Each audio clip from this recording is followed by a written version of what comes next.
ചക്കരക്കല്ലിൽ കോൺഗ്രസ് ഭരിക്കുന്ന സഹകരണ സൊസൈറ്റിയിൽ പണം തിരികെ ആവശ്യപ്പെട്ട് സംഘടിച്ച നിക്ഷേപകർ 4 കോടിയിലധികം രൂപയുടെ ക്രമക്കേട് കണ്ടെത്തിയ ജില്ലാ ബിൽഡിംഗ് മെറ്റീരിയൽ കോഓപ്പറേറ്റീവ് സൊസൈറ്റിയിലാണ് സംഘർഷാവസ്ഥയുണ്ടായത്. തുക തിരിച്ചു നൽകുമെന്ന ഉറപ്പ് പാലിക്കാതെ വന്നതോടെയാണ് നിക്ഷേപകരെത്തിയത്. ബഹളത്തിനിടെ വയോധിക കുഴഞ്ഞു വീഴുകയും ചെയ്തു. ഇന്നലെ വൈകിട്ട് നടന്ന സംഭവങ്ങളുടെ ദൃശ്യങ്ങളാണ്.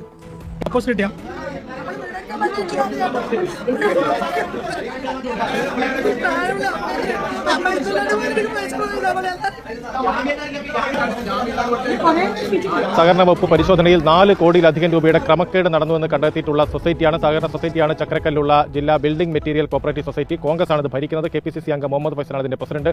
ഇതിനോടകം തന്നെ ഈ പലതരത്തിലുള്ള ക്രമക്കേടുകൾ അവിടെ കണ്ടെത്തിയിട്ടുണ്ട്. നാളുകളായി നിക്ഷേപ തുക തിരികെ കിട്ടാൻ ഈ സൊസൈറ്റിയിൽ കയറി ഇറങ്ങുകയാണ്. എന്നാൽ 2 മാസം മുമ്പ് ഒരു ദിവസം തീയതി അവർക്ക് നിശ്ചയിച്ച് നൽകി. ആ ദിവസത്തിനുള്ളിൽ ഈ പണം തിരികെ നൽകുമെന്ന്. എന്നാൽ അതും പാലിക്കാതെ വന്നതോടെയാണ് ഇന്നലെ നിക്ഷേപകരെല്ലാം കൂടി ഈ സൊസൈറ്റിയിലേക്ക് വൈകിട്ട് സംഘടിച്ചെത്തിയത്. ആ സംഘർഷാവസ്ഥയാണ് ദൃശ്യങ്ങൾ നമ്മൾ കാണുന്നത്. അപ്പോൾ ഈ കാണുന്ന ഈ വയോധിക അവരാണ് കുഴഞ്ഞു വീണത്. അവരുടെ ഉൾപ്പെടെ വലിയ തുക ഈ സൊസൈറ്റിയിൽ നിന്ന് കിട്ടാനുണ്ട്.